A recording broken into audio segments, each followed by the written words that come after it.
arguably the most popular souvenir at the Confucius Museum. But why is it so popular? I'm going to go check out the original artifact. And the origin of this one dates back thousands of years, and I want to know what it was used for. Best of luck.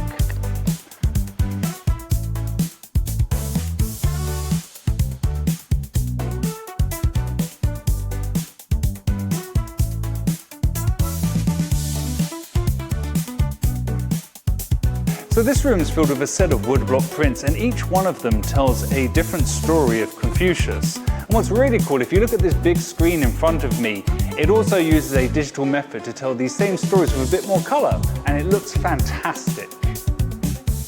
Just a tiny part of the 700,000 plus exhibits at the museum. Some are related directly to Confucius, and some tell stories of the era Confucius lived in.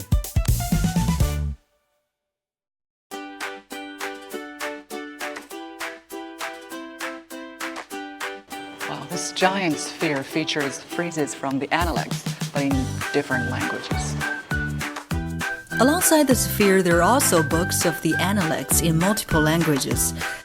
Japanese, Korean, it should be French, and then all these are English.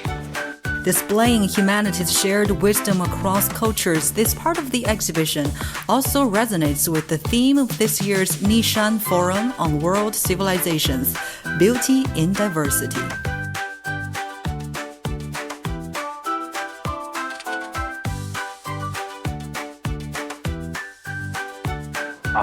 Found it. So this yellow-jade horse is the museum's crown jewel. I've got to say, it's a fair bit smaller and more delicate than I thought it would be, but this is a masterpiece of Warring States craftsmanship. And this 3D form was exceptionally rare for that period, about 2,000 years ago. And through this artifact, we can get a glimpse into the era of Confucius. All right, so mission 1 complete. We found this jade horse. And now we're on to our second task, where we're going to be looking for this portrait of Confucius.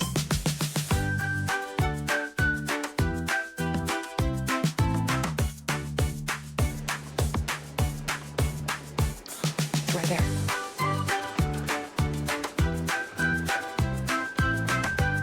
Wow, this is the actual artifact.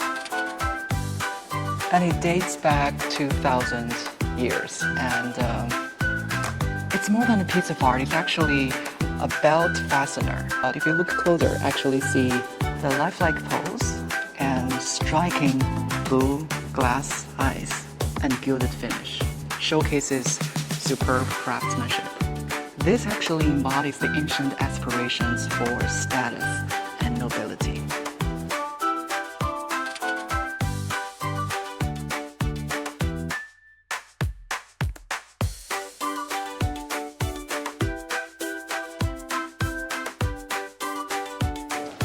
Now I'm off to my next exhibit.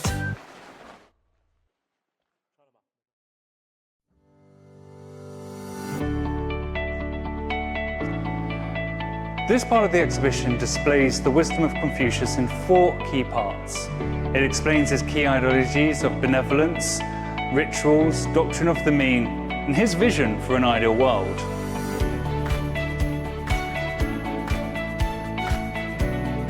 I found the digital version of this drawing, and if we zoom in by clicking on the giant screen, we actually see what's been written on the cloth. The quotes from Analect, 温故而知新，可以为师矣, which means revering the old to learn the new qualifies one to be a teacher.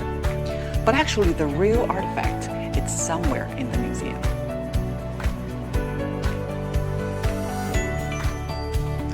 When I started learning Mandarin, memorizing quotes by Confucius was a huge part of that process. And if you were to do a search online, this is probably the most common image of Confucius that you would find. And it just feels great to be standing here today in front of the original piece from the Ming Dynasty 400 to 700 years ago.